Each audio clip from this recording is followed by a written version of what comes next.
Estos son los top 10 versículos bíblicos más debatidos de la Biblia.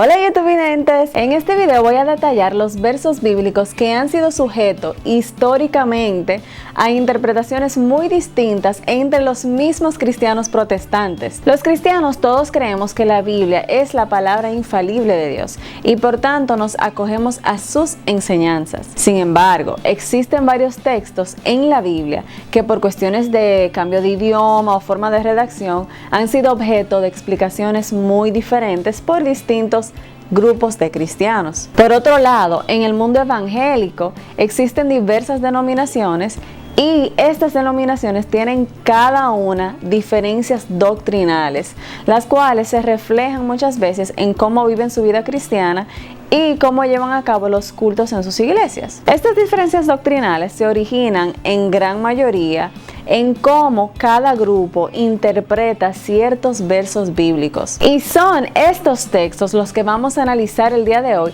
explicando el verso y sus diferentes interpretaciones. Si te gustan videos con este tipo de temas, déjame un like y no salgas de aquí sin estar suscrito a mi canal con la campanita de notificaciones encendida para que no te pierdas mis próximos videos. Ahora sí, empezamos el conteo. Número 10. Génesis 6:4 dice: había gigantes en la tierra en aquellos días, y también después que se llegaron los hijos de Dios a las hijas de los hombres, y les engendraron hijos.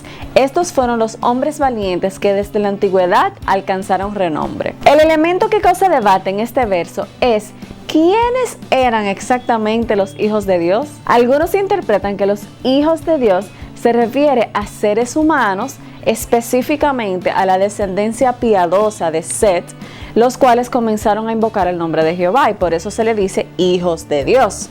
Otros entienden que los hijos de Dios se refiere a ángeles que se unieron físicamente con mujeres humanas para producir descendencia y que fruto de estas uniones se crearon los gigantes que se menciona en ese mismo texto. ¿Qué crees tú? ¿Son ángeles o son humanos? Comenta debajo tu parecer. Número 9, Romanos 11:26. Y luego todo Israel será salvo, como está escrito: vendrá de Sión el libertador, que apartará de Jacob la impiedad. Según el texto, muchos cristianos piensan que literalmente todos los judíos del mundo van a tener fe para creer en Jesús y que por ende serán todos salvos. Otros leen este texto y creen que cuando dice todo Israel será salvo, se refiere a Israel espiritual, es decir, a los que hemos sido adoptados a la familia de la fe por la sangre de Cristo.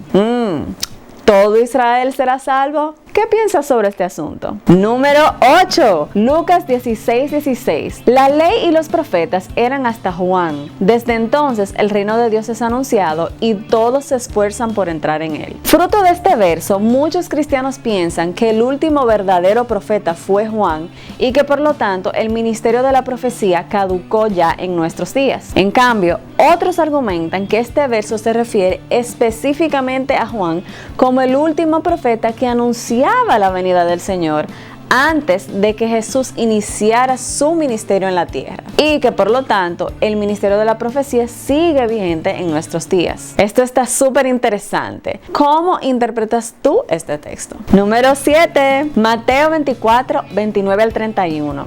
E inmediatamente después de la tribulación de aquellos días, el sol se oscurecerá y la luna no dará su resplandor, y las estrellas caerán del cielo y las potencias de los cielos serán conmovidas.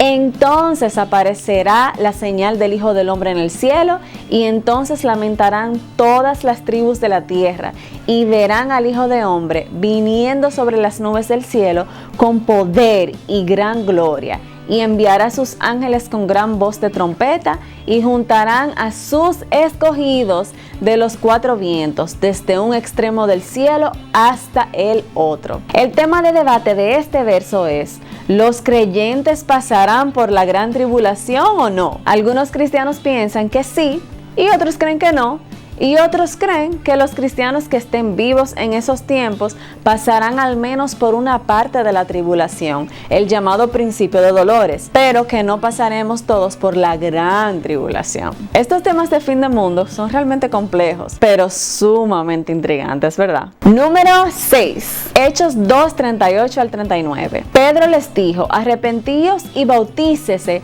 cada uno de vosotros en el nombre de Jesucristo para perdón de pecados, y recibiréis el don del Espíritu Santo, porque para vosotros es la promesa, y para vuestros hijos, y para todos los que están lejos, para cuantos el Señor nuestro Dios llamare. Este texto lo utilizan algunas denominaciones protestantes como base para defender la práctica del bautismo de niños. Otros entienden que en el texto, cuando Pedro dice que la promesa era para los hijos, no se refiere a niños particularmente, sino que se refiere a las generaciones venideras, tal como Dios le hablaba al pueblo de Israel en el Antiguo Testamento. Número 5. Hechos 2, 4. Y fueron todos llenos del Espíritu Santo y comenzaron a hablar en otras lenguas, según el Espíritu les daba que hablasen. En este versículo podemos ver que al llegar el Espíritu Santo a la tierra, todos los presentes empezaron a hablar en otras lenguas. El elemento de debate aquí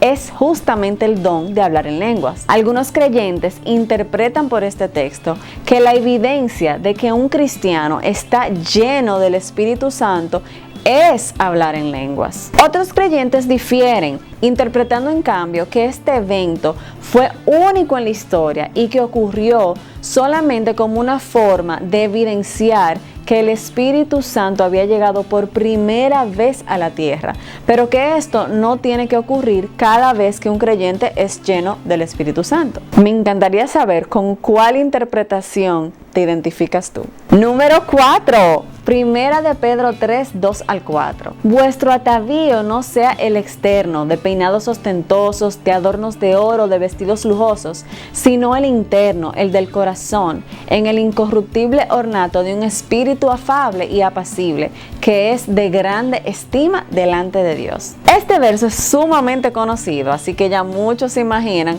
por qué está tan alto en este ranking. Muchos cristianos interpretan este verso literalmente y por lo tanto deducen que las damas no deben utilizar ni joyería, no deben procesar su cabello con químicos o usar maquillaje. Por otro lado, otros interpretan este versículo de forma figurativa y entienden que lo que el autor quiso dar a entender es que la mujer debe darle mayor importancia a lo interno que a lo externo y no necesariamente que dejara literalmente de usar adornos en su vestimenta. Ya llegamos al top 3, así que aquí te van. Número 3, Mateo 5:32. Pero yo os digo que el que repudia a su mujer, a no ser por causa de fornicación, hace que ella adultere, y el que se casa con la repudiada comete adulterio. Búscame agua que este tema está muy fuerte. Ok, gracias.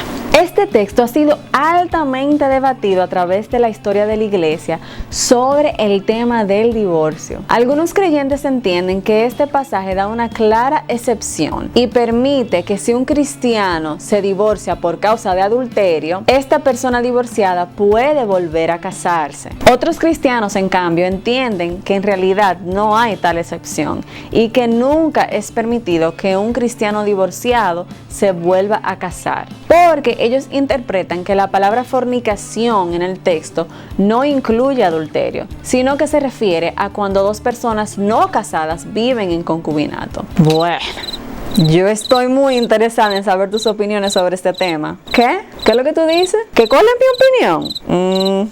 Yo prefiero saber la tuya. Número 2. Primera de Timoteo 2:12. Porque no permito a la mujer enseñar ni ejercer dominio sobre el hombre, sino estar en silencio. Al leer este versículo, muchos cristianos interpretan que las mujeres no deben ser pastoras, porque en el texto se les prohíbe claramente enseñar o ejercer dominio sobre el hombre. En cambio, otros cristianos entienden que esta prohibición en el texto solamente se refiere a la iglesia de ese tiempo, porque Pablo estaba tratando de corregir algún mal comportamiento de las mujeres en esa iglesia en particular. Y llegamos al número 1. Filipenses 2:12. Por lo tanto, amados míos, como siempre habéis obedecido, no como en mi presencia solamente, sino mucho más ahora en mi ausencia, ocupaos en vuestra salvación con temor y temblor. He colocado este verso en la posición número 1 en el ranking porque en el mundo cristiano ha habido mucho debate hasta público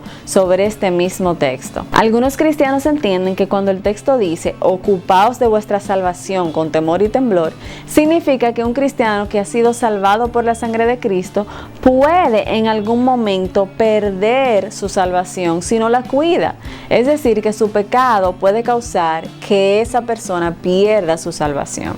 Otros, en cambio, interpretan que un cristiano no puede perder su salvación. Estos entienden que la frase en cuestión simplemente está animando al creyente a ser humilde, estimando la salvación como un regalo recibido por la gracia de Dios y que por lo tanto no tiene que ver con nuestras habilidades ni capacidades. Y es bajo esta visión que debemos tener reverencia o temor y temblor ante ese regalo por parte de Dios. Estos fueron los top 10 versículos de la Biblia más debatidos entre cristianos protestantes. Espero que haya sido interesante ver las distintas posturas que hay en el mismo pueblo de Dios sobre diversos temas. El espíritu de este video es realmente animarte a sumergirte en la palabra de Dios, estudiarla. Y si no tienes una postura clara sobre alguno de estos temas, te desafío a que puedas escudriñar este tema en la Biblia. Pero recuerda que estos temas en particular ni salvan ni condenan y no debemos señalar a nadie por creer algo distinto a nosotros sobre estos textos. La salvación que hemos recibido en Cristo Jesús es tan grande que cualquier otro tema es opacado a la luz de su gracia. Si te gustó este video, dale like y suscríbete si no lo has hecho ya. Aquí te dejo hasta la próxima.